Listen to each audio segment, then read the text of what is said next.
গুৱাহাটীত আপোনাৰ পষ্টাৰিং হৈছে। ইয়াৰ পিছত আপোনাৰ পষ্টাৰিংটো হ'ব আপোনাৰ যোৰহাট ডিষ্ট্ৰিক্টত হ'ব, তাৰপৰা গোলাঘাট ডিষ্ট্ৰিক্টত হ'ব, তাৰপিছত আপোনাৰ শিৱসাগৰ ডিষ্ট্ৰিক্টত। মোৰ মহিলাগৰাকী আপোনাৰ শ্ৰীমতী গংগা দাস ওৰফে গংগা তামাং, তেওঁ আপোনাৰ ছমাহ হ'ল আজি পৰ্যন্ত, আৰু 2-3 দিনৰ পিছত 6 মাহ হ'ব। তেওঁ আপোনাৰ নিৰুদ্দেশ হৈ আছে। মহিলাগৰাকীক কোন মানুহে আশ্ৰয় দিছে? ইমানখিনি নিউজ বজাৰ পিছত কোনো মানুহে আপোনালোকে মানে কাৰ্য কৰাই নাই নেকি?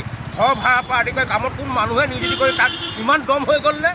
ইমান এটা পাৱাৰফুল হৈ গ'লে মহিলাগৰাকীক আজিলৈকে যে তেওঁ ঘৰৰ মানুহক যে চঞ্জাই পেলি দিয়া নাই, কি কাৰণে চঞ্জাই পেলি দিয়া নাই? এই কথাটো লৈ পেলি মই আজি পষ্টাৰিং কৰিব লগা মানে বাধ্য পৰিছোঁ। তাৰপিছত আপোনালোকৰ এতিয়া সমূহ ইয়াত বিচাৰ হ'ব। বিচাৰ পাছত আপোনাৰ তদন্তৰ আওতালৈ আহিব পৰাগ শৰ্মা ওৰফে গগন শৰ্মা। পৰাগ শৰ্মা আপোনাক মই আইনী পাককে আনিমেই, সেইটো আপোনাৰ মই হাৰি নাযাওঁ। মোৰ ছোৱালীকেইজনী আপোনাৰ চকুলো টুকি গ'লগৈ। মোৰ ছোৱালীকেইজনী চকুলো টুকি পিনি পৰাগ শৰ্মাকটো মই একশ্যন ল'মেই ল'ম। আজি মই দিনক ৰাতি কৰি পিনি মই এই কামটো কৰিছোঁ। মই সম্পূৰ্ণ এইটো তথ্য প্ৰমাণ সম্পূৰ্ণ আছে, তথ্য প্ৰমাণ সহকাৰে মোৰ ওচৰত আছে। এতিয়া মই ষ্টেপ ল'ম। আৰু গংগা দাসক আপোনাৰ যোন মানুহে যদি আশ্ৰয় দিছে অতি সোনকালে তাইক মানে আপোনাৰ ঘৰলৈ পঠিয়াই দিয়ক, থানাৰ লগত যোগাযোগ কৰক। আৰু এই মহিলাগৰাকী কলংকত নাৰী নামত কলংকিত এগৰাকী নাৰী হয়। এওঁ এতিয়া আপোনাৰ 46 বয়সত তেওঁ আপোনাৰ প্ৰেমৰ লীলা পাতিলে। প্ৰেমৰ লীলা পাতি পিনি তেওঁ আপোনাৰ মাৰ্চৰ 21 তাৰিখে তিনিচুকীয়া অমৃত লজৰ পৰা পলাই পিনি তেওঁ বহাগৰ বিহুৰ আগতে পলোৱা হয়। আজিলৈকে তেওঁ কোনো সূত্ৰই নাই।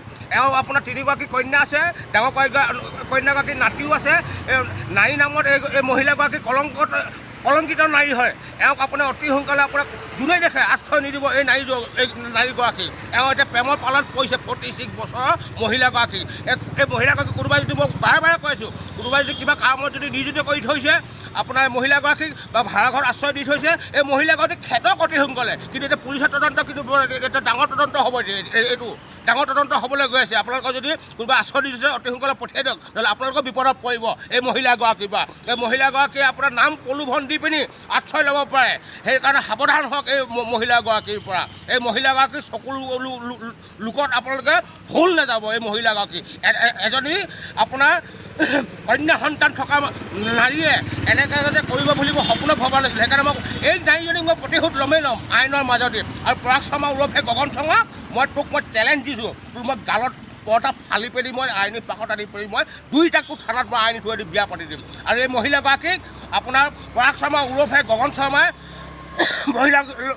মহিলাগৰাকীৰ লগত যোগাযোগ অৱস্থাত কমপ্লিট আছে। সেইটো মই সম্পূৰ্ণ তথ্য প্ৰমাণ সহকাৰে মই দিব পৰা মই আইনৰ আগত পুলিচৰ আগত মই দিব পৰা কেপাচিটি কমপ্লিট আছে।